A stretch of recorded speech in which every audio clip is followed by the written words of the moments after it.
HSC পরীক্ষা দিয়ে রাজধানীর উত্তরায় শিক্ষার্থীদের সড়ক অবরোধ, শিক্ষামন্ত্রীর পদত্যাগ সহ ৩ দফা দাবি। দেশে গণতন্ত্র ফিরিয়েছে জুলাই অভ্যুত্থান। গণকবর নদীতে ভাসিয়ে দেওয়া শহীদদের শনাক্তের কাজ চলছে, মৃত্যু ছাড়াতে পারে ১৪০০।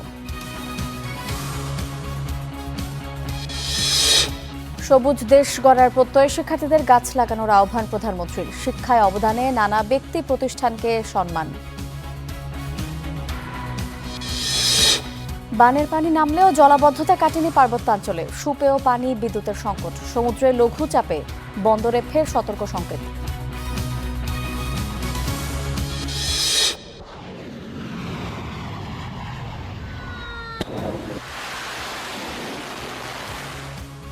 মধ্যপ্রাচ্য জুড়ে মার্কিন ঘাঁটিতে উপর্যুপরি হামলা চালাচ্ছে ইরান। আলোচনায় না ফিরলে সেতু, বিদ্যুৎ কেন্দ্রে হামলার হুমকি ট্রাম্পের। এবং ফাইনালে টিকিট পেতে আর্জেন্টিনার ইংলিশ পরীক্ষা রাতে ছন্দহীন ফ্রান্সকে চূর্ণ করে ১৬ বছর পর শিরোপার স্বপ্নে স্পেন।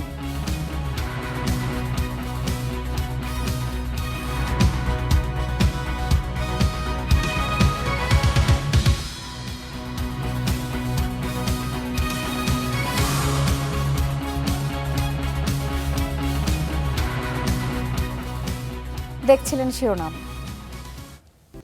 এইচএসসি এবং সমমানের পরীক্ষা শেষে রাজধানীর উত্তরার সড়ক অবরোধ করে বিক্ষোভ শুরু করেছেন শিক্ষার্থীরা। এর আগে দুপুর ১:৩০টার দিকে বিএনএস সেন্টারের সামনে জড়ো হন তারা। পূর্ব ঘোষণা অনুযায়ী মার্চ 2 শিক্ষা মন্ত্রণালয় শুরুর কথাও বলছেন তারা। অপ্রীতিকর পরিস্থিতি এড়াতে ঢাকার বিভিন্ন এলাকায় আইনশৃঙ্খলা বাহিনীর অতিরিক্ত সদস্য মোতায়েন রয়েছে। সকাল 10টায় দেশের ৫৯ জেলায় নির্বিঘ্নেই শুরু হয় এইচএসসি এবং সমমানের পরীক্ষা। বন্যা পরিস্থিতির কারণে আগের সিদ্ধান্ত অনুযায়ী স্থগিত ছিল চট্টগ্রাম শিক্ষা বোর্ড এবং এর আওতাধীন মাদ্রাসা এবং কারিগরি বোর্ডের ৫ জেলার পরীক্ষা।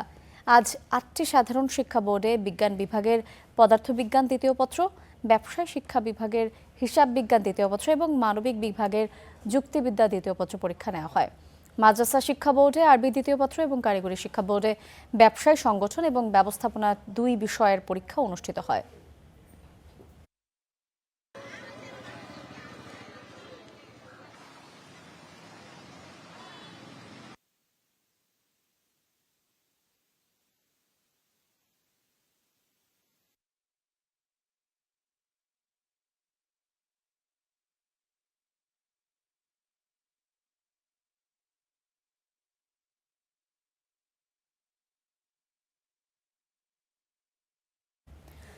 পরীক্ষা শেষে শিক্ষার্থীদের অবরোধের স্থানে আছেন সহকর্মী এইচএম ইমরান। সরাসরি যাচ্ছে তার কাছে।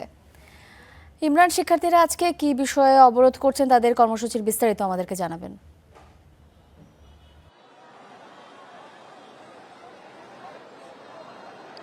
ইমা, গতকাল পুরো রাজধানী সহ দেশের জায়গায় ৩ দফা দাবিতে শিক্ষার্থীরা, অর্থাৎ শিক্ষার্থীদের একাংশ যারা এইচএসসি সমমানের পরীক্ষা দিচ্ছেন, সে সকল শিক্ষার্থীরা কিন্তু আন্দোলন চালিয়ে গেছেন গতকাল। তবে আজকে যেহেতু লং মার্চ টু শিক্ষা মন্ত্রণালয়ের যে একটা ঘোষণা ছিল, কর্মসূচি ছিল, সেটিও তারা ঘোষণা করেছিলেন গতকাল রাতে।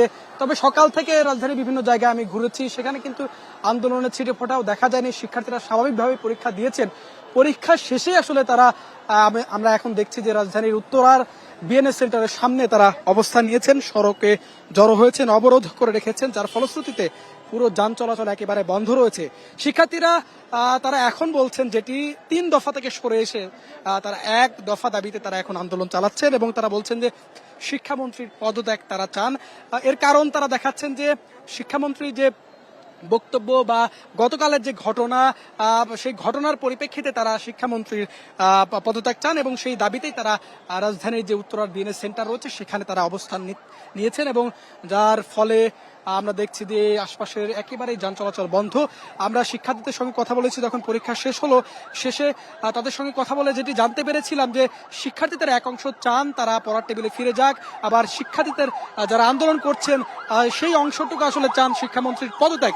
আমরা অভিভাবকদের সঙ্গে কথা বলেছি, তারাও বলেছেন, কেউ কেউ বলেছেন যে শিক্ষার্থীদের যে পরীক্ষা গত সোমবারের পরীক্ষা সেটি না নিলেও পারতেন, স্থগিত করলেও শিক্ষামন্ত্রী পারতেন। সেই সবকিছু বিবেচনায় একাংশ চাচ্ছেন শিক্ষামন্ত্রীর পদত্যাগ, আরেক অংশ চাচ্ছেন তারা পড়ার টেবিলে ফিরে যাবেন।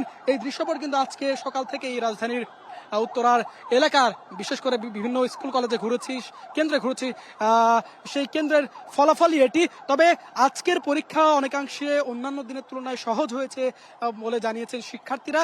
তবে শিক্ষার্থীরা বলছেন যে সহজ হলেও শিক্ষামন্ত্রী যে আচরণ করেছে বা শিক্ষামন্ত্রীর যে গতকালের বক্তব্য বা গত সোমবার যে পরীক্ষা নিয়েছে সেই তারই ফলশ্রুতিতে তারা আজকে আন্দোলনে নেমেছেন এবং একাংশ শিক্ষার্থীরা দেখছি তারা এই রাজধানীর বিএনএস সেন্টার অবরোধ করে রেখেছেন। যদিও গতকাল শিক্ষামন্ত্রী দুঃখ প্রকাশ করেছিলেন এবং এই ত্রুটিগুলো যে সমাধান হবে সেই সমাধানের আশ্বাসও দিয়েছিলেন। এর পরেও আসলে শিক্ষার্থীরা লং মার্চ শিক্ষা মন্ত্রণালয়ের ঘোষণা দেয় এবং আজকে পরীক্ষা শেষে তারা রাজধানীর বিএনএস সেন্টারে অবস্থান নিয়েছেন, জড়ো হয়েছেন এবং এক দফা দাবিতে তারা আন্দোলন করছেন। হিমা, এই ছিল রাজধানীর বিএনএস সেন্টার থেকে সবশেষ।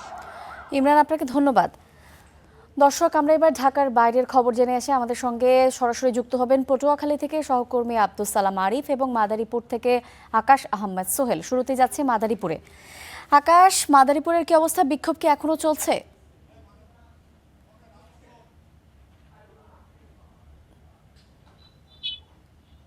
এই কিছুক্ষণ আগেই কিন্তু আমরা দেখতে পেয়েছি যে এখানে যে পরীক্ষার্থীরা ছিল এই পরীক্ষার্থীরা কিন্তু পরীক্ষা দেওয়া শেষে যে তারা একটি ঘোষণা দিয়েছিল, এক দফা এক দাবিতে কিন্তু তারা এই মাদারীপুর সরকারি কলেজের সামনে বিক্ষোভ করবেন, সেই শিক্ষামন্ত্রী পদত্যাগ দাবিতে বিক্ষোভ করবেন। তবে একটার পরবর্তীতে সময় আমরা কিন্তু তেমনটি দেখতে না পেলেও তার কিছুক্ষণ পরেই শুরু হয়। তবে স্বল্প পরিসরে কিন্তু কিছু পরীক্ষার্থীরা এখানে অংশগ্রহণ করেছিলেন সেই বিক্ষোভে কিন্তু তারা দাবিও তুলেছিলেন। এছাড়াও যে শিক্ষামন্ত্রীর যে একটি মন্তব্য ছিল যে ফার্মের মুরগি বলা হয়েছে, সেই স্লোগানও কিন্তু তারা দিয়েছেন যে ফার্মের মুরগি বলেছেন শিক্ষামন্ত্রী, সেই ব্যঙ্গাত্মক ভাবেই কিন্তু তারা এখানে উপস্থাপন করেছেন।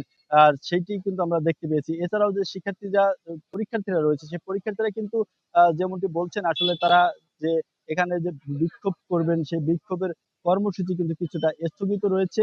এছাড়াও কিন্তু তারা বিভিন্ন মন্তব্য করছিলেন যে তারা যে পরীক্ষা দিয়েছেন ঢাকা সহ বিভিন্ন অঞ্চলে যে পানি হয়েছিল সেই পানির প্রভাব মাদারীপুরে না পড়লেও কিন্তু শিক্ষার্থীদের আহত করেছে সেই সব দৃশ্য, এরকমটাই কিন্তু আমাদেরকে জানিয়েছেন শিক্ষার্থীরা। এছাড়াও যে শিক্ষার্থীদের সাথে কথা বলে যেমনটি জানতে পেরেছি, শিক্ষার্থীরা কিন্তু গতকাল বিকেলে সন্ধ্যার আগে যে একটি বিক্ষোভ করেছিল সেটা কিন্তু স্বল্প পরিসরের একটি বিক্ষোভ ছিল। সেখান থেকেই কিন্তু আজকের এই বিক্ষোভের ডাক দেওয়া হয়। সেই বিক্ষোভের ধারাবাহিকতায় তারা কিন্তু আজকেও স্বল্প পরিসরে একটি বিক্ষোভ করে। এছাড়াও যে এইখানে কিন্তু পুলিশ রয়েছেন, ব্যাপক আকার পুলিশ রাখা হয়েছে এখানকার জন্য বিশৃঙ্খলা রোধে। এই ছিল মাদারীপুর থেকে সর্বশেষ। ইমা। আকাশ, আপনাকে ধন্যবাদ। আমরা যাচ্ছি পটুয়াখালীতে আরিফের কাছে। আরিফ, পটুয়াখালীতে কি অবস্থা? শিক্ষার্থীরা কি বিক্ষোভ করছেন? তারা কি বলছেন?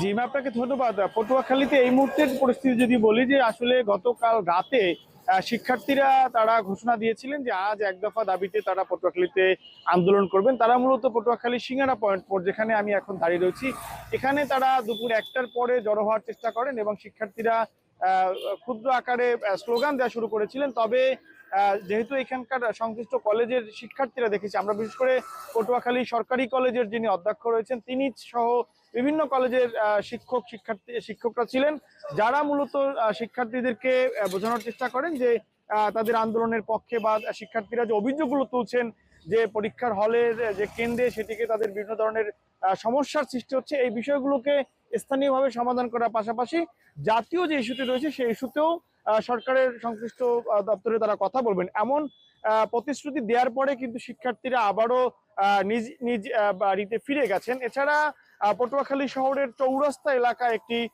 জমায়েতের ঘোষণা দেওয়া হয়েছিল, তবে বাস্তবিক পক্ষে সেখানেও আমরা খোঁজ নিয়ে জেনেছি সেখানেও শিক্ষার্থীরা জড়ো হয়নি। পুরো বিষয়টা হচ্ছে যে শিক্ষার্থীরা এখানে আন্দোলনের প্রস্তুতি নিলেও তাদেরকে যখন শিক্ষকরা পুরো বিষয়টি বুঝিয়ে বলার চেষ্টা করে তখন কিন্তু তারা এই বিষয়টি বুঝতে পারে এবং তারা কিন্তু ফিরে গেছে। সেই ক্ষেত্রে পটুয়াখালীর এই মুহূর্তে পরিস্থিতি কিন্তু একেবারেই শান্ত রয়েছে এবং সকলেই কিন্তু নির্বিঘ্নে পরীক্ষা দিয়ে বাড়ি ফিরে গেছেন। পটুয়াখালী থেকে আমার কাছে এই ছিল সর্বশেষ। আরিফ, আপনাকে অসংখ্য ধন্যবাদ। দেশের হারিয়ে যাওয়া গণতন্ত্রকে ফিরিয়ে এনেছে জুলাই অভ্যুত্থান। ইতিহাসের পথ ধরে যে আন্দোলনের নেতৃত্ব দিয়েছেন ঢাকা বিশ্ববিদ্যালয়ের শিক্ষার্থীরা, কথা বলছেন জুলাই আন্দোলনের অন্যতম সমন্বয়করা। তারা বলছেন পুরো দেশকে এক করেছিল জুলাই। মাজহারুল ইসলামের রিপোর্টে বিস্তারিত। জুলাই অভ্যুত্থানের শুরুটা ঢাকা বিশ্ববিদ্যালয়ের কেন্দ্রীয় গ্রন্থাগারের সামনে থেকে। সরকারি চাকরিতে কোটা ব্যবস্থা পুনর্বহালে হাইকোর্টের রায়ের প্রতিবাদ করেন কয়েকশো শিক্ষার্থী। সেই আন্দোলন স্ফুলিঙ্গ হয়ে ওঠে 14 জুলাই শেখ হাসিনার রাজাকার কটূক্তিতে। মুক্তিযোদ্ধাদের নাতিপুতিরাও পাবে না, তাহলে কি রাজাকারের নাতিপুতিরা পাবে? সেই বক্তব্যের প্রতিবাদে রাতে গোটা ক্যাম্পাস কেঁপে ওঠে শিক্ষার্থীদের স্লোগানে। সে যখন রাজাকারের নাতিপুতি বলল, স্টুডেন্টরা ক্ষোভে ফেটে পড়ল। ওই ক্ষোভ এমন ক্ষোভ ছিল, ওইখানে আপনি যা ফেলবেন ওইটাই আগুনে রূপান্তরিত হবে। এই স্লোগান ছিল, এটা একটা পাল্টা আঘাত, যে রাজাকার বলুক আর যাই বলুক, আমরা আমাদের ন্যায্য অধিকারের পক্ষে দাঁড়াবো। তুমি রাজাকার বললে আমি রাজাকার হয়ে যাই না, বরং সেই শব্দকে নিয়েই আমি তোমার সামনে দাঁড়াবো। আন্দোলন দমাতে পরদিন শিক্ষার্থীদের উপর নির্বিচারে হামলা চালায় ছাত্রলীগ, যুবলীগ ও আওয়ামী লীগের নেতাকর্মীরা। টার্গেট করা হয় নারী শিক্ষার্থীদের। কার্জন হলের সামনে মধ্যরাত পর্যন্ত চলে ধাওয়া পাল্টা ধাওয়া। 15 জুলাই যখন আমরা দেখলাম যে মেয়েরা থাকার কারণে আক্রমণ করবে না, এই কথাটা যেমন সত্য না, তেমনি শুধুমাত্র মেয়েদেরকে টার্গেট করেই 15 জুলাই আসলে আক্রমণটা চালানো হয়েছে। কোটা বিরোধী আন্দোলন গণ অভ্যুত্থানের দিকে নিয়ে গেছে এবং এইটা নিয়ে যাওয়ার পেছনে সবচেয়ে বড় ভূমিকা ছিল আমাদের দেশের নারীদেরকে। ঢাকা বিশ্ববিদ্যালয়ের ছাত্রলীগের পোস্টেড নেতা সহ আমরা দেখেছি তাদের ভাড়া করা মানুষজন এবং তাদের মহানগরের যে ছাত্রলীগের মানুষজন ছিল তারা কিন্তু হামলা করে। 16 জুলাই মধ্যরাত থেকে 17 জুলাই সকাল পর্যন্ত বিভিন্ন আবাসিক হল থেকে ছাত্রলীগের নেতাকর্মীদের বের করে দেন সাধারণ শিক্ষার্থীরা। পতন হয় দীর্ঘ প্রায় 1.5 দশকের ছাত্রলীগের আধিপত্যের। 16 জুলাই যখন আমরা শহীদ মিনার থেকে মিছিল নিয়ে হলগুলোতে গেলাম, আমরা সিদ্ধান্ত নিয়েছিলাম প্রত্যেকটা হল থেকে ছাত্রলীগকে আমরা বের করে দিব এবং প্রত্যেকটা হল ছাত্রলীগ মুক্ত হবে এবং ঢাকা বিশ্ববিদ্যালয় ছাত্রলীগ মুক্ত হওয়া মানে বাংলাদেশ ফেসিবাদ মুক্ত হওয়া। এবং সে অনুযায়ী আমরা রাতেই প্ল্যান করছিলাম, বিভিন্ন স্টেক হোল্ডার, প্রথমে রোকেয়া হল দিয়ে শুরু হলো এবং একে একে মেয়েদের হলগুলো প্রত্যেকটা হল ছাত্রলীগ মুক্ত হলো। প্রত্যেকটা হলে অধিকাংশ যারা ছাত্রলীগ ছিল তারা আগের দিন যখন রিভোল্ট শুরু হয়েছে, বিদ্রোহ, তারা পালিয়ে গিয়েছে। আর যে হাতে গোনা কয়েকজন ছিল তারা ভয়ে ক্যাম্পাস ছেড়ে দিয়েছে। সংঘাতময় সেই সময়ে শিক্ষার্থীদের পাশে দাঁড়ান ঢাকা বিশ্ববিদ্যালয়ের শিক্ষকদের একাংশ। ছাত্রলীগ 15 জুলাই যখন সাধারণ ছাত্রছাত্রীদের উপর আক্রমণ করলো, তখন আমাদের মনে হয়েছে যে শিক্ষকরা এবং অন্য সাধারণ ছাত্রছাত্রীরা আর আলাদা থাকতে পারেনি। শিক্ষকরাও ছাত্রছাত্রীদের আন্দোলনের সঙ্গে একাত্ম হয়েছে। একজন শিক্ষক হিসাবে, একজন মানুষ হিসাবে আমরা যারা তখন প্রত্যক্ষ করেছি, রাজপথের থেকে আমরা যারা দেখেছি, তাদের বিবেকের যে জায়গাটা, বিবেকের যে তাড়নাটা, সেটাই আমাদের সবচেয়ে বড় ভূমিকা রেখেছে। পরে ঢাকা বিশ্ববিদ্যালয়ের শিক্ষার্থীদের নেতৃত্বে দেশ জুড়ে ছড়িয়ে পড়ে আন্দোলন, যাতে ফেসিবাদ থেকে মুক্তি পায় দেশ। শুরু হয় নতুন এক দিগন্তের।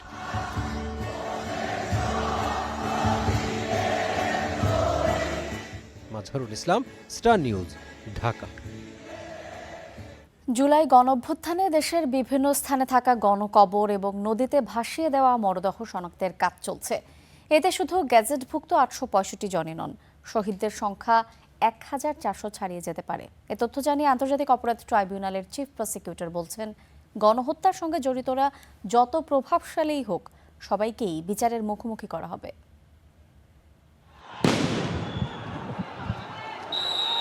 24শে জুলাই গণ অভ্যুত্থানে কোটা সংস্কার আন্দোলন দমাতে নজিরবিহীন শক্তি প্রয়োগ করে রাষ্ট্রীয় বাহিনী। সে সময় ঘটনার ভয়াবহতা লুকাতে বহু নিহত ব্যক্তিকে গোপনে দাফন করা হয়। আবার বিভিন্ন কবরস্থানে অনেকের মরদেহ সমাহিত করা হয় বেওয়ারিশ হিসেবে। বুধবার রাজধানীর রায়ের বাজারে জুলাই শহীদদের গণকবর পরিদর্শন করেন আন্তর্জাতিক অপরাধ ট্রাইব্যুনালের চিফ প্রসিকিউটর আমিনুল ইসলাম। পরিদর্শন শেষে তিনি জানান, তদন্তে গণকবরের পাশাপাশি অনেকের মরদেহ নদীতে ভাসিয়ে দেওয়ারও প্রমাণ মিলেছে। তারা এন্ট্রি ছাড়াই তারা দাফন করতেন, সেখানে সুরত করতে দেওয়া হতো না, পোস্টমর্টম করতে দেওয়া হতো না, বা ইভেন দেন হাসপাতালগুলো রেজিস্টারে তারা এন্ট্রি পর্যন্ত করতেন না। ঢাকারই একটি নিকটস্থ নদীতে একটি হাসপাতাল থেকে অনেক ডেড বডি পানিতে ভাসিয়ে দেওয়া হয়েছে। সেই তথ্য আমরা ইনভেস্টিগেশনে পেয়েছি। আমরা সেই হাসপাতালের তখনকার কর্তৃপক্ষ সহ যারা এই অপরাধের সাথে যারা জড়িত ছিল, আমরা তাদেরকেও শনাক্তের চেষ্টা করছি এবং তাদেরকেও আমরা বিচারের আওতায় ইনশাল্লাহ নিয়ে আসব। চিফ প্রসিকিউটর বলেন, সরকারি গেজেটে থাকা 865 জন শহীদের বাইরেও গণকবর ও নদীতে ভাসিয়ে দেওয়া মরদেহের পরিচয় শনাক্তের কাজ চলছে।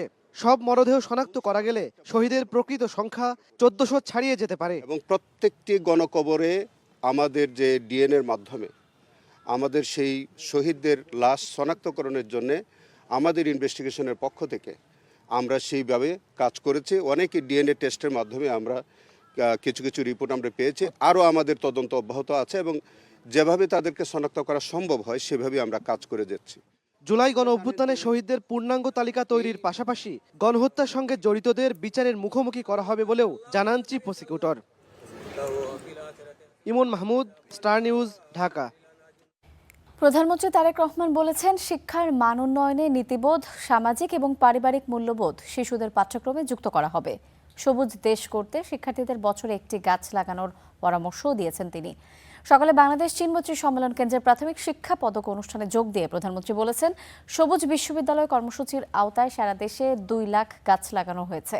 লার্নিং উইথ হ্যাপিনেসকে গুরুত্ব দিচ্ছে সরকার, এমনটাই বলেছেন তিনি। সরকার শিক্ষকদের সমস্যা সমাধানেও কাজ করছে।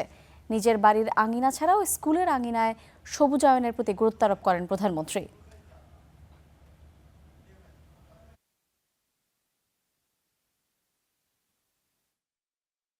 আজকে সবকিছু মিলিয়ে মনে হচ্ছে সত্যি একটু হয়তো আমাদের বেগ পেতে হচ্ছে, কিন্তু ইনশাল্লাহ আমরা বাংলাদেশকে একটা সুন্দর দেশ গড়তে যে কারিগরদের লাগে, কারিগরদেরকে আমরা গড়ে তুলছি আস্তে আস্তে। শিক্ষা ব্যবস্থাটাকে, বিশেষ করে প্রাইমারি শিক্ষাটা, সকল সময় আমি বলেছি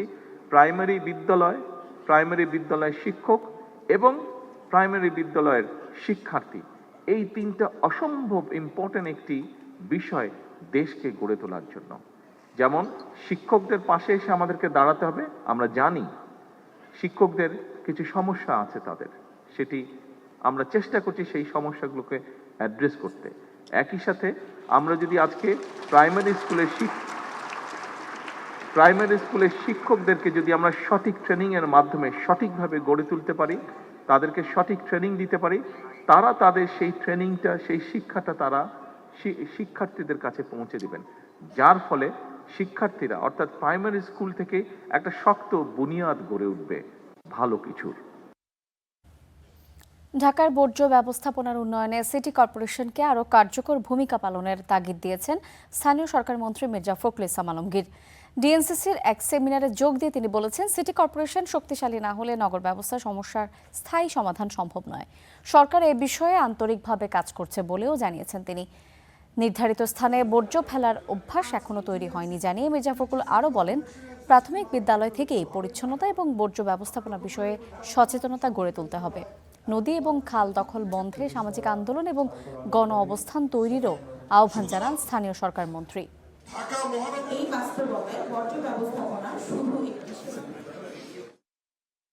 আপনি লক্ষ্য করে দেখবেন ঢাকায় ঠিক যখন বর্ষাটা আসে ঠিক সেই সময় রাস্তা কাটা শুরু হয়, ঠিক কিনা বলেন? কারণটা হচ্ছে যে ওই সময় টাকাগুলো ছাড় হয়, কন্ট্রাক্টগুলো ওয়াসা ওই সময় দিতে পারে, ফলে ওইগুলো তখন সেভাবেই হয়। বিদ্যুৎ যেটা নিচ দিয়ে যায় সেটাও তাই, উপর দিয়ে যায় সেটাও তাই। পুরান ঢাকার আলুবাজার এলাকার সেলুনে বিস্ফোরণে 10 জন দগ্ধ হয়েছেন। এদের মধ্যে 9 জনেরই শ্বাসনালী এবং মুখমণ্ডল পুড়ে গেছে। 3 জনের অবস্থা আশঙ্কাজনক রয়েছে। আহতদের সর্বোচ্চ চিকিৎসা নিশ্চিতের আশ্বাস দিয়েছেন স্বাস্থ্যমন্ত্রী। আলুবাজারের আরমান সেলুন, রাত 1টার পর বিকট শব্দে এখানে বিস্ফোরণ ঘটে। এ সময় সেলুনে সেবা নিতে আসা 5 ব্যক্তি ও 5 জন নাপিত দগ্ধ হন। তো অনেকটা আওয়াজ হয়েছে, আওয়াজ পরে আমরা ফুসকি দিলাম, পরে বাতাস বাইরেছে আর লোকগুলা বাইরে যাইছে। ফ্রান স্পেনের খেলা দেখতেছিলাম প্রজেক্টরে, তখন একটা বিকট শব্দ হয়, হওয়ার পরে ওইখান থেকে অনেক লোকজন সম্ভবত আহত হয়। শুরুতে এটি এসির বিস্ফোরণ বলা হলেও ঘটনাস্থলে গিয়ে সেলুনের এসি অক্ষত দেখা যায়। তাই এটি ঠিক কিসের বিস্ফোরণ তা নিশ্চিত করে কিছু বলা যায়নি। দগ্ধদের জাতীয় বার্ন ইনস্টিটিউটে ভর্তি করা হয়েছে। সেলুনের মালিক আরমান জানান, কোনো কিছু বুঝে ওঠার আগেই তারা দগ্ধ হন। বুধবার সকালে আহতদের দেখতে বার্ন ইনস্টিটিউটে স্বাস্থ্যমন্ত্রী বলেন, তাদের সর্বোচ্চ চিকিৎসা নিশ্চিত করা হবে। পরিপূর্ণভাবেই ট্রিটমেন্ট হচ্ছে, ডাক্তাররা তো দেখতে পারতেছেন সবাই আছে, রাত্র থেকেই ডাক্তাররা সেবা দিচ্ছে। যা দেখলাম সবাই কথাও বলেছি কয়েকজন রোগীর সাথে, আলহামদুলিল্লাহ এখন পর্যন্ত ভালো আছে। দগ্ধদের মধ্যে একজনের শরীরের 50% পুড়ে গেছে, বাকিদের 8 থেকে 21% পর্যন্ত পুড়ে গেছে। গত রাত 1টা নাগাদ গুলিস্তানের একটা সেলুনে একটা অগ্নিদগ্ধের ঘটনা ঘটে। সেখান থেকে আমাদের কাছে 10 জন রোগী এসছে। তো 10 জনের মধ্যে আমরা 9 জনকে ভর্তি রেখেছি, আর একজনকে আমরা প্রাথমিক চিকিৎসা দিয়ে ছুটি দিয়েছি। আগামী 24 ঘন্টা দগ্ধদের নিবিড় পর্যবেক্ষণে রাখা হবে। সবাইকেই আমরা অবজারভেশনে রাখছি। Sabbir Ahmed, star News, Dhaka. নারায়ণগঞ্জের সিদ্ধিরগঞ্জে আদমজি ইপিজেডের অনন্ত অ্যাপারেলস লিমিটেডের একটি গুদামে ভয়াবহ অগ্নিকাণ্ডের ঘটনা ঘটেছে। ভোরে লাগা এই আগুন নিয়ন্ত্রণে আনতে ফায়ার সার্ভিসের 9টি ইউনিটকে প্রায় 3.25 ঘন্টা কাজ করতে হয়েছে। আগুনে গুদামের ক্ষয়ক্ষতি হলেও হতাহতের কোনো খবর পাওয়া যায়নি। ভোর 4টা আদমজি ইপিজেডের অনন্ত অ্যাপারেলস লিমিটেডের গুদাম থেকে হঠাৎই ধোঁয়া ও আগুনের শিখা বের হতে দেখে নিরাপত্তা কর্মীরা। মুহূর্তের মধ্যেই আগুনের লেলিহান শিখা ছড়িয়ে পড়ে পুরো গুদামে। ভোরবেলা কারখানার ভেতরে পর্যাপ্ত আলো না থাকায় এবং আগুন দ্রুত ছড়িয়ে পড়ায় পাশের কারখানায় কর্মরত শ্রমিকদের মধ্যে ছড়িয়ে পড়ে আতঙ্ক। ফজর নামাজ পড়তে এসে দেখি কালো ধোঁয়া, আকাশ পুরা ইয়ে হয়ে গেছে। যেহেতু এটা কেমিক্যাল ইস্যু, এই জন্য তারা আপ্রাণ করার চেষ্টা করে যাচ্ছে। ফায়ার সার্ভিসের ইউনিট যত যাই করুক না কেন, কেমিক্যাল স্টোরে লাগলে আপনার হচ্ছে ওখানে তো কেমিক্যাল আপনার বিক্রিয়া ঘটলে আগুন পানিতে নিভানো সম্ভব না। টানা প্রায় 4 ঘন্টায় যে পানি দেওয়ার পরে এখন হালকা হালকা আছে তাও আগুন। ফায়ার সার্ভিস দেরিতে আসছে, আর আসার পরে যে পানির লাইনগুলো আছে এই পানির লাইন থেকে পানি সরবরাহ পায়নি সহজে। খবর পেয়ে একে একে ঘটনাস্থলে পৌঁছায় ফায়ার সার্ভিসের 9টি ইউনিট। টানা 3.25 ঘন্টার যৌথ প্রচেষ্টায় সকাল 7:10 নিয়ন্ত্রণে আসে আগুন। গার্মেন্টস যেহেতু গার্মেন্টসের গোডাউন, কাপড়ের রুম ছিল ভর্তি, তো আনুমানিক সেটা 35 থেকে 40 হাজার স্কোয়ার ফিটের একটা সেমি পাকা টিন শেডের একটা গোডাউন, তো স্টিল স্ট্রাকচার। এবং এটা এক পর্যায়ে আগুনের তাপে এক পর্যায়ে ওই স্টিল স্ট্রাকচার শেডটা ভেঙে পড়ে নিচে বিধ্বস্ত হয়। তো সেখানে আমরা কাজ করতেছি। আমাদের এখানে ইপিজেডের যে হাইড্রেন সিস্টেম বা এর আশেপাশে যে সমস্ত প্রতিষ্ঠানগুলো আছে সেই প্রতিষ্ঠানের যে হাইড্রেন সিস্টেম আছে সেগুলো ইউজ করে এবং আমাদের পানিবাহী গাড়ি দিয়ে, এবং আমাদের এখানে যে বড় ড্রেন আছে সেখানে আমাদের পাম্পও সেট করেছি আমরা। এগুলো ছিল পানির উৎস, সেগুলো দিয়ে আমরা কাজ করছি। তো আমরা 7:10 আগুন আমরা নিয়ন্ত্রণে নিয়ে আসছি। এখন পর্যন্ত ক্ষয়ক্ষতির পরিমাণ এবং আগুন লাগার সুনির্দিষ্ট কারণ জানাতে পারেনি ফায়ার সার্ভিস। মৌমিতা মৌ, স্টার নিউজ, ঢাকা। চট্টগ্রামে সন্ত্রাসীদের দৌরাত্মে আতঙ্কে ইন্টারনেট সেবাদানকারী প্রতিষ্ঠানগুলো। চাঁদার জন্য কাউকে ফোনে হুমকি, কাউকে বা সন্তানের ছবি পাঠিয়ে ভয় দেখিয়ে আদায় করা হচ্ছে মোটা অঙ্কের টাকা, আর না দিলে প্রকাশ্যে চলে হামলা। এতে ব্যবসা গুটানোর উপক্রম অনেকেরই। এমদাদুল হকের রিপোর্টে বিস্তারিত।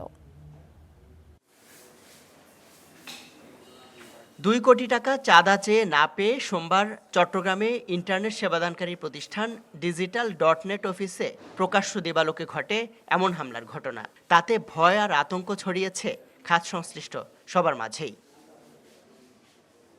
ভয়ে প্রকাশ্যে কেউ স্বীকার না করলেও তথ্য বলছে চট্টগ্রামে বড় আরও কয়েকটি ইন্টারনেট পরিষেবা প্রদানকারী প্রতিষ্ঠানের কাছ থেকে হুমকি ধমকি দিয়ে মোটা অঙ্কের চাঁদা আদায় করেছে সন্ত্রাসীরা। তাদের কারো অফিসে হামলার হুমকি, কারো সন্তানের ছবি তুলে পাঠিয়ে দেখানো হয় ভয়ভীতি। এমন অবস্থায় প্রতিষ্ঠান গোটানোর উপক্রম অনেকের। আমার বাচ্চার ছবি তুলে রাস্তা থেকে যদি পাঠায় যে আপনার সন্তান স্কুলে যাচ্ছে, আমরা চিনি, আপনার সন্তানকে আমরা নিয়ে যাব, যদি টাকা না দেন তখন আমার অবস্থাটা কি হবে? আমরা খুব ভীত সন্ত্রস্ত অবস্থায় আছি, আমাদের জানমালের নিরাপত্তা নিয়ে আছি। এমন বাস্তবতায় নিরাপত্তা দাবিতে রাস্তায় নেমে বিক্ষোভ করেছেন খাত সংশ্লিষ্টরা। সচেতন নাগরিক সমাজের প্রতিনিধিরা বলছেন, এভাবে হুমকি দিয়ে প্রকাশ্যে হামলার ঘটনা আইনশৃঙ্খলার চরম অবনতিরই প্রমাণ। একটা অপরাধপত্র আপনারা দেখেছেন যে সামনে এসেছে, আর একজন মালিক তিনি কিছুটা লড়াই করেছেন, সেই জন্য সামনে এসেছে, উনি আক্রান্ত হয়েছেন। আর যারা আত্মসমর্পণ করেছে তাদের ঘটনাটা কিন্তু আসেনি। তাহলে ব্যবসায়ীরা কিন্তু সাফারার। তাই ব্যবসায়ীরা যখন সাফারার হবে, বিভিন্ন পেশা যখন সাফার করবে, তখন রাষ্ট্রের অর্থনীতি কিন্তু নির্বিঘ্নে চলতে পারে না। সোমবারের ঘটনায় মামলা হলেও মঙ্গলবার পর্যন্ত আটক হয়নি কেউ। পুলিশ বলছে এ ঘটনার তদন্তের পাশাপাশি অন্যান্য প্রতিষ্ঠানেও এমন হুমকি বা চাঁদা দাবির সাথে জড়িতদের খুঁজে বের করতে কাজ চলছে। এখানে থানা পুলিশের পাশাপাশি আমাদের গোয়েন্দা সংস্থা কাজ করছে, ঠিক আছে। শক্ত হস্তে দমন করার জন্য আমাদের টিম কাজ করছে, সিসিটিভি ফুটেজ দেখে চিহ্নিত করার চেষ্টা চলছে। চট্টগ্রামে লাইসেন্সধারী ইন্টারনেট পরিষেবা প্রদানকারী প্রতিষ্ঠান আছে 115টি, যাদের মাধ্যমে সেবা নেন কম বেশি 20 লাখ গ্রাহক। ইমদাদুল হক, স্টার নিউজ, চট্টগ্রাম। শেখ হাসিনা এবং তার পরিবার সহ বিগত সরকারের নানা ব্যক্তি প্রতিষ্ঠানের ৭৬,০০০ কোটি টাকার সম্পদ জব্দ করা হয়েছে বলে জানিয়েছে বাংলাদেশ ব্যাংকের আর্থিক গোয়েন্দা সংস্থা BFIU। এর মধ্যে দেশে ৫৭,০০০ কোটি টাকা এবং বিদেশে ১৯,০০০ কোটি টাকা সমমূল্যের সম্পদ রয়েছে। বুধবার বাংলাদেশ ব্যাংকের প্রধান কার্যালয়ে ২০২৪-২৫ অর্থ বছরের বার্ষিক প্রতিবেদন প্রকাশ নিয়ে সংবাদ সম্মেলনে এসব কথা জানান BFIU প্রধান। ওই সময় ৩০,১৯৯টি সন্দেহজনক লেনদেন শনাক্ত করা হয়েছে বলেও জানানো হয়েছে। এর মধ্যে ৯৫% অভিযোগই পাওয়া গেছে ব্যাংক থেকে, যা আগের বছরের চেয়ে ৭৪% বেশি। এটা আমাদের দুই ধরনের ইন্সপেকশন হয়, একটা হচ্ছে সিস্টেম চেক ইন্সপেকশন। আমাদের এই পর্যন্ত ৭৬,০০০ কোটি টাকা আমাদের জব্দ করা হয়েছে। তার মধ্যে ৫৭,০০০ কোটি টাকা হলো আমাদের দেশের সম্পত্তির জব্দ এবং ১৯,০০০ কোটি টাকা হলো বিদেশের সম্পত্তির জব্দ। যে সম্পত্তিগুলি পাচার হয়েছে এই সম্পত্তিগুলি পুনরুদ্ধারের জন্য আমাদের দুইটি ধারায় আসলে আমাদের কার্যক্রম অব্যাহত আছে। একটি হলো ক্রিমিনাল প্রসিডিংস, আর হলো একটি সিভিল প্রসিডিংস। জুলাই শহীদ দিবস ঘিরে গোপালগঞ্জে জোরদার করা হয়েছে নিরাপত্তা, মোতায়েন করা হয়েছে বিজিবি। যুক্ত হচ্ছেন সহকর্মী নুরুল আলম ফয়সাল এই বিষয়ে বিস্তারিত জানানোর জন্য। ফয়সাল, আমাদেরকে জানাবেন যে গোপালগঞ্জে অতিরিক্ত বিজিবি বা নিরাপত্তা জোরদার করার পেছনে কি কারণ বলে আপনার কাছে মনে হচ্ছে, এবং সার্বিক নিরাপত্তা পরিস্থিতি জানাবেন।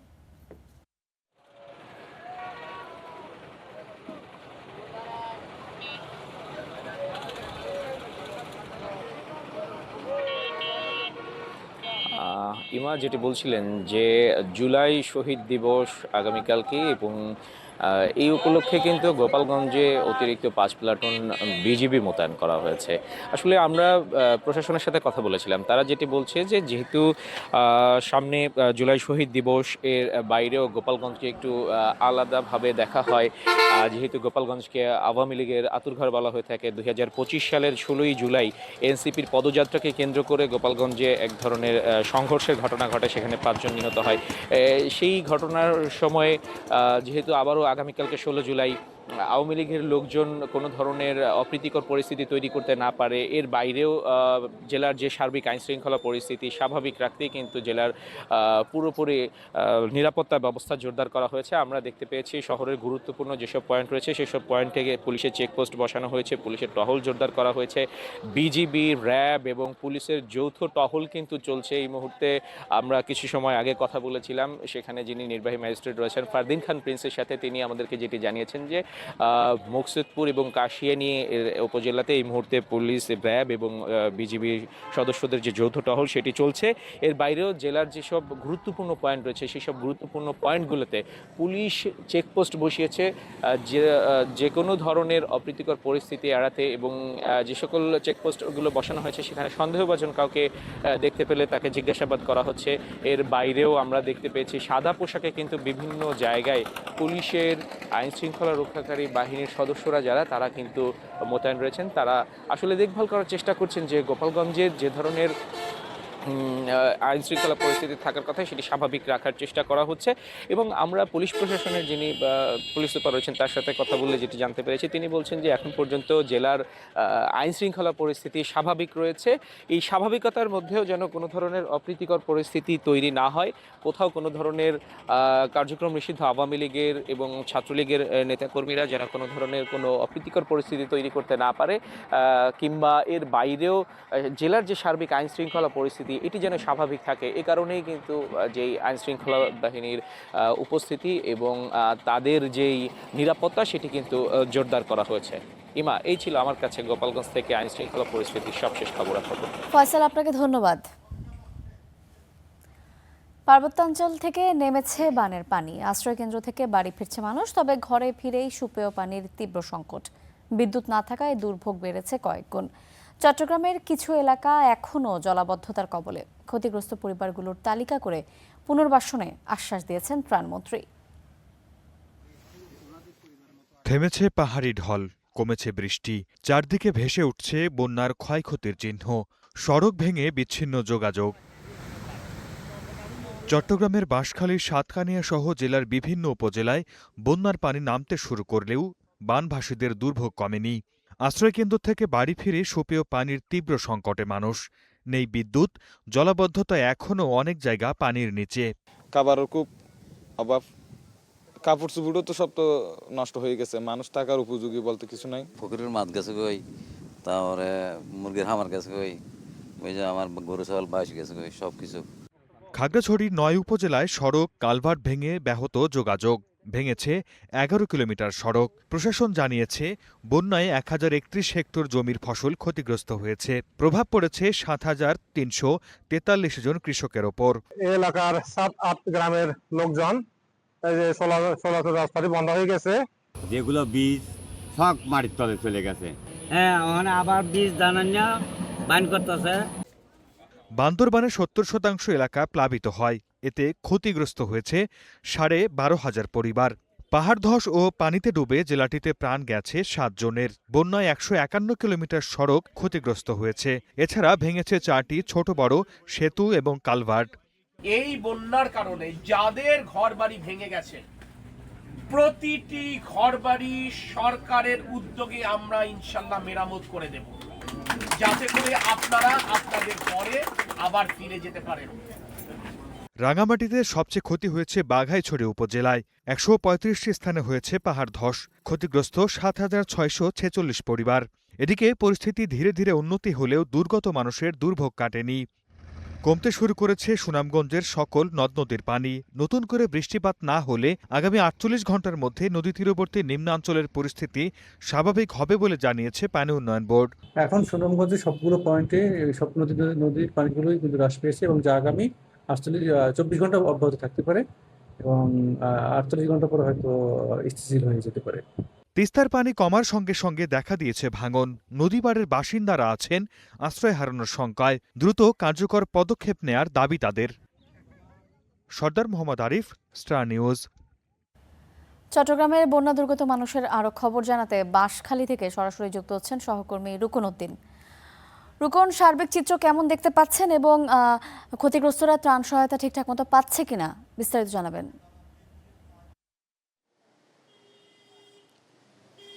ইমা, আজ সকাল থেকেই ত্রাণ সহায়তা বিভিন্ন জায়গা থেকে আসছে। বিভিন্ন চট্টগ্রামের বাইরে থেকেও বিভিন্ন ত্রাণের গাড়ি আসছে, সেগুলো আসলে বিতরণ করা হচ্ছে বিভিন্ন জায়গায়। এবং তারপরেও কিছু কিছু জায়গায় কিন্তু ত্রাণের সংকট রয়েছে। বিশেষ করে দুর্গম যে এলাকাগুলো রয়েছে সেখানে পর্যাপ্ত ত্রাণের সংকট রয়েছে এবং বিশুদ্ধ পানির সংকট রয়েছে। আমি যেই এখানটিতে দাঁড়িয়ে আছি, এখান থেকে আসলে পাহাড়ি ঢল, এই পাশটাতে কিন্তু পাহাড় রয়েছে এবং সেই পাহাড় থেকেই আসলে পানি প্রবাহিত হয়ে কিন্তু এই জায়গাটা দিয়ে যে আসলে সামনের অংশে যে এলাকাগুলো আছে সেগুলো একেবারে সবচেয়ে বেশি প্লাবিত হয়েছে। এই অংশটা কিছুটা, অর্থাৎ বাঁশখালীর পূর্ব দিকের অংশটা কিছুটা উঁচু হওয়ার কারণে এখানে প্লাবিত একটু কম হয়েছে, কিন্তু পশ্চিম দিকের যে এলাকাগুলো রয়েছে সেখানে কিন্তু সবচেয়ে বেশি প্লাবিত হয়েছে, যার কারণে এখনো পর্যন্ত সেখানে একদম শেষ দিকে অর্থাৎ সাগর তীরবর্তী এলাকাগুলোতে এখনো পর্যন্ত কিন্তু ত্রাণ সহায়তা পর্যাপ্তভাবে পৌঁছায়নি। পাশাপাশি চিকিৎসা সহায়তাও কিন্তু সেভাবে পৌঁছায়নি, যেহেতু বিভিন্ন জায়গায় এখানে আসলে বিভিন্ন ধরনের পানি রয়েছে, পচা বাসি নানান কিছু একসাথে মিলেমিশে একাকার হয়ে গেছে, সে কারণে আসলে পানিবাহিত রোগেরও প্রকোপ দেখা দিয়েছে। এই ছিল আমার কাছে চট্টগ্রাম বাঁশখালী থেকে সবশেষ। রুকন, আপনাকে অসংখ্য ধন্যবাদ। বঙ্গোপসাগরে আবারও লঘুচাপ। এর প্রভাবে সমুদ্র বন্দরগুলোতে ৩ নম্বর সতর্ক সংকেত দেখাতে বলা হয়েছে। আবহাওয়া অফিস বলছে আজ সারা দেশে বৃষ্টি হতে পারে, কোথাও কোথাও হতে পারে মাঝারি থেকে ভারী বর্ষণ।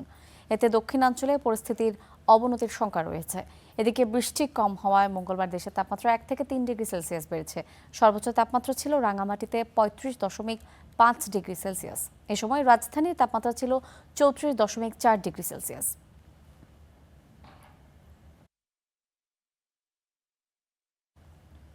প্রথম শ্রেণীর আবহাওয়া পর্যবেক্ষণাগার, অথচ নেই আবহাওয়াবিদ। আছেন মাত্র একজন কর্মচারী, তাই দুর্যোগে মেলে না পূর্বাভাস। আবর্জনার ভাগাড়েও পরিণত হয়েছে খাগড়াছড়ির এই অফিস। উপর থেকে সবুজের মাঝে ইট পাথরের নান্দনিক অবকাঠামো মনে হলেও নিচে একেবারেই ভিন্ন চিত্র। স্তূপ হয়ে ওঠা ঘাস, ভাঙা জানালা ও অপরিচ্ছন্ন পরিবেশ দেখে বোঝার উপায় নেই এটি একটি প্রথম শ্রেণীর আবহাওয়া পর্যবেক্ষণাগার। ২০০৯ সালে দীঘিনালার প্রমাংপাড়ায় এই পরীক্ষাগারের নির্মাণ কাজ শুরু হয়। ব্যয় হয় প্রায় 5 কোটি টাকা। প্রকল্পে 8 জন লোক থাকার কথা থাকলেও গত 1 দশকে মাত্র 1 জন বেলুন মেকারের কাঁধে ভর করেই চলছে এই আবহাওয়ার নজরদারির কাজ। স্থানীয়দের অভিযোগ, আবহাওয়ার পূর্বাভাস না জানার কারণে হঠাৎ বৃষ্টিপাতে তলিয়ে যায় আমন ও আউশ মৌসুমের বীজতলা, শীতকালীন শাকসবজি। পাহাড়ি ঢলে ছোট বড় অসংখ্য পুকুরের মাছ ভেসে যায়। প্লাবিত হয় দীঘিনালা উপজেলার শতাধিক গ্রাম। আবহাওয়া অফিস নিজেই দুর্যোগে আক্রান্ত হয়ে আছেন। একজন মাত্র জনবল আছেন, এই একজন জনবল দিয়ে তো আবহাওয়া অফিস চলে না। তৈরি হওয়ার পর থেকে এই আবহাওয়া অফিস থেকে এই এলাকার মানুষ কোনোদিনও উপকৃত হয়নি। আগাম তথ্য না পাওয়ার কারণে আমাদের যে পাহাড় ধসের সম্ভাবনা, তারপরে যে পানি ওঠার বন্যার সম্ভাবনা আছে, নিউজটা আমরা আগে পাই না। এই সমস্যা উত্তরণে প্রয়োজনীয় উদ্যোগ নেওয়ার আশ্বাস দেন জেলা প্রশাসক। এখানে প্রয়োজনীয় জনবল পদায়ন এবং অতি দ্রুততম সময়ের মধ্যে যেন এই আবহাওয়া অফিসটি কার্যক্রম শুরু করা যায় সেই বিষয়ে আমি ঊর্ধ্বতন কর্তৃপক্ষের সাথে যোগাযোগ অব্যাহত রাখব। প্রত্যাশিত সুফল ভোগ করতে দ্রুত প্রয়োজনীয় জনবল নিয়োগ ও উপযুক্ত সংস্কারের দাবি জানিয়েছেন স্থানীয়রা। Desk report, star news. বর্তমানে রাজধানীর বাজারগুলোতে সব নিত্যপণ্যের দামই বাড়তি। টানা বৃষ্টিতে সরবরাহ ব্যাহত হওয়ায় কাঁচা সবজি আর মাছের দাম যেখানে বাড়তি, সেখানে পর্যাপ্ত সরবরাহ থেকেও চালের বাজারে হাঁসফাঁস অবস্থা, বেড়েই চলছে দাম। বাজারে নেই সরবরাহ সংকট, তবুও লাগামহীন চালের বাজার, বেড়েই চলেছে সব জাতের চালের দাম। যেটা প্রিমিয়াম চাল বলা হয়, যে নাজিশাল প্রিমিয়াম, এটা গত 6 থেকে 8 মাস আগে 1900 টাকা ছিল 25 কেজির একটা বস্তা। তো এইটা এখন উনি চাচ্ছেন যে 2100 টাকা। আগে 70, 75, 80 কিনছি, এখন 90 টাকার উপরে ভাতের চাল। আর যেটা পোলার চালের কথা কি বলবো, আমাদের লাগানোর বাইরে। আমরা মধ্যবিত্ত পরিবার, কিনতে গেলে তো হিমশিম খেতে হয়।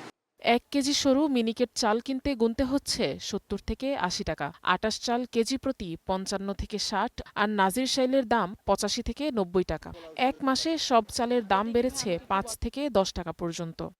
মোটামুটি ভালোই চড়া মনে হচ্ছে। আসলে ব্যাচেলার থাকি তো, লুজ বস্তা নিলে একটা রেট রাখে ওনারা, লুজ নিলে একটা রেট, মানে আসলে একটু হিমশিম খেতে হচ্ছে। আমরা মাসে একবার মার্কেটে আসি, 1 বস্তা চাল নিলে 1 মাস চলে যায়। আমার কাছে একটু বেশি লাগতেছে দামটা। অগ্রহণ মাস অলরেডি চলে গেছে, তাহলে এটা কি জন্য বাড়ালো? এটা সম্পূর্ণ সিন্ডিকেট, মিলাররা কারসাজি করে এর দাম বাড়াইছে। কয়েক মাসে পোলাওয়ের চালের দাম কেজি প্রতি বেড়ে ডাবল সেঞ্চুরিতে পৌঁছেছে। দেশের বাইরে চাল রপ্তানি বন্ধ না হলে আরও বাড়ার শঙ্কায় আছেন বিক্রেতারা। বাড়ছে আপনার পোলাও চালের দাম কেজিতে 30-40 টাকা বাড়ছে, আর আপনার নাজির চালের দাম 4-5 টাকা কেজিতে বাড়ছে। পোলাও চালের দাম ঈদের পর থেকে এখন পর্যন্ত কেজিতে আপনার 40 থেকে 50 টাকা বাড়ছে। এটা বাড়ার একমাত্র কারণ হলো বাইরে এক্সপোর্ট হইতেছে। মিলারদেরকে বললে মিলাররা বলে যে কি ধানের দাম বেশি, চালের দাম বেশি, ধান পাওয়া যাচ্ছে না। সরবরাহ ব্যাহত হওয়ার অজুহাতে স্বস্তি নেই কাঁচা বাজারেও। বিক্রেতারা জানিয়েছেন বৈরী আবহাওয়ার কারণে বাড়তি সবজির দাম। Afroza Alamia, Star News, Dhaka. আন্তর্জাতিক প্রসঙ্গ, হরমুজ নিয়ন্ত্রণে ইরান যুক্তরাষ্ট্রের লড়াই আরও তীব্র হয়েছে। বাহরাইন, কুয়েত, জর্ডান সহ বিভিন্ন দেশের মার্কিন ঘাঁটিতে পাল্টা হামলা চালাচ্ছে ইরান। এতে মধ্যপ্রাচ্য জুড়ে নতুন করে উদ্বেগ উৎকণ্ঠা দেখা দিয়েছে। এদিকে হরমুজে 20% হারে শুল্ক আদায়ের পরিকল্পনা থেকে সরে আসার ঘোষণা দিয়েছেন ট্রাম্প। পাল্টাপাল্টি হামলায় ফের চড়া উত্তেজনার পারদ। রাতের অন্ধকারে একের পর এক বিস্ফোরণ। দক্ষিণ ইরানের হরমুজগান ও খুজেস্তান প্রদেশে নতুন করে হামলা চালিয়েছে যুক্তরাষ্ট্র। বন্দর আব্বাসের পশ্চিমে 6টি বিস্ফোরণের পাশাপাশি কেশমদ্বীপ ও সিরিকেও হামলার খবর পাওয়া গেছে।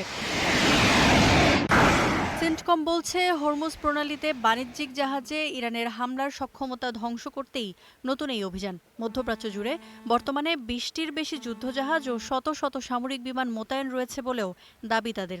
এদিকে ইরানি বন্দরগুলোতে ফের অবরোধের ঘোষণা দিয়েছেন মার্কিন প্রেসিডেন্ট ডোনাল্ড ট্রাম্প। হরমুজে 20% শুল্ক আদায়ের সিদ্ধান্ত থেকে সরে এসেছেন বলেও জানান ট্রাম্প। হরমুজ প্রণালী ইরান ছাড়া সব দেশের জন্য উন্মুক্ত, কিন্তু ইরানের বন্দর থেকে আসা যাওয়া করা সব জাহাজের উপর পূর্ণ অবরোধ থাকবে। উপসাগরীয় দেশগুলোর সাথে নতুন বাণিজ্য চুক্তির মাধ্যমে আগের 20% ফি আরোপের পরিকল্পনা বাতিল করছি।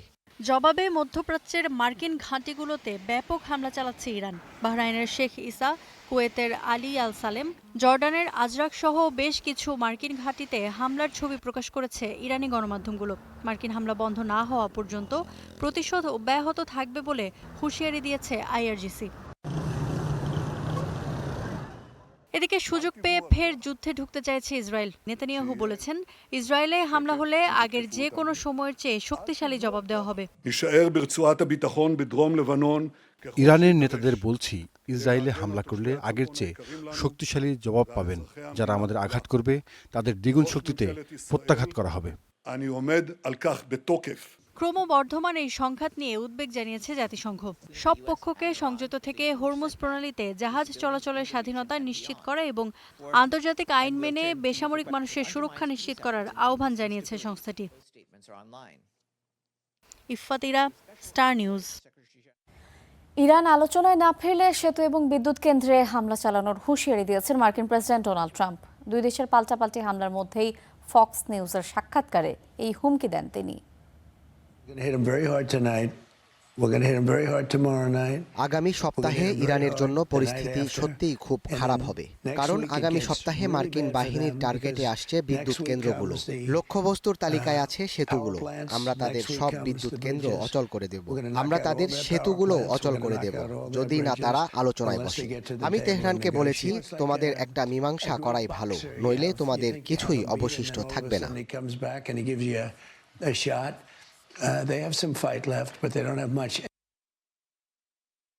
যুদ্ধের কারণে 4 মাসেরও বেশি সময় পর ইরানের পার্লামেন্টে প্রথম প্রকাশ্য পূর্ণাঙ্গ অধিবেশন অনুষ্ঠিত হলো। সোমবার অনুষ্ঠিত হয় এই অধিবেশনে আইন প্রণেতারা মার্কিন আগ্রাসন বিরোধী নানা স্লোগান দেন। প্রতিশোধের পাশাপাশি ট্রাম্প প্রশাসনের সাথে কোনো আপোষ নয় বলে দাবি তোলেন এমপিরা। পার্লামেন্টের স্পিকার মোহাম্মদ বাকের গালিবাফের অনুপস্থিতিতে অধিবেশনে সভাপতিত্ব করেন ডেপুটি স্পিকার হামিদ রেজা হাজি বাবাই। অধিবেশনে ইরানের সর্বোচ্চ নেতা মোস্তফা খামেনির একটি বার্তা পাঠ করে শোনান তিনি। ইরানের বিরুদ্ধে অপরাধে জড়িত ব্যক্তিরা তাদের অন্যায় কার্যক্রমের পরিণতি এড়াতে পারবে না বলে উল্লেখ ছিল ওই বার্তায়।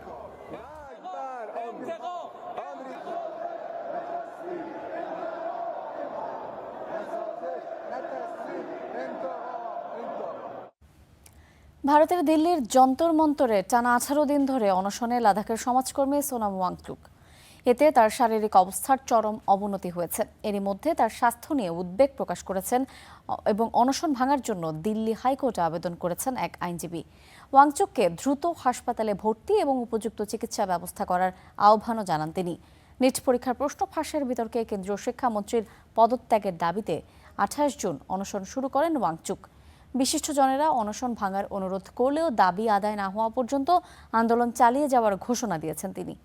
আলোচিত সিনেমা 3 ইডিয়টসের মূল চরিত্র ফুংসুক ওয়াংডু তার চরিত্র থেকেই অনুপ্রাণিত।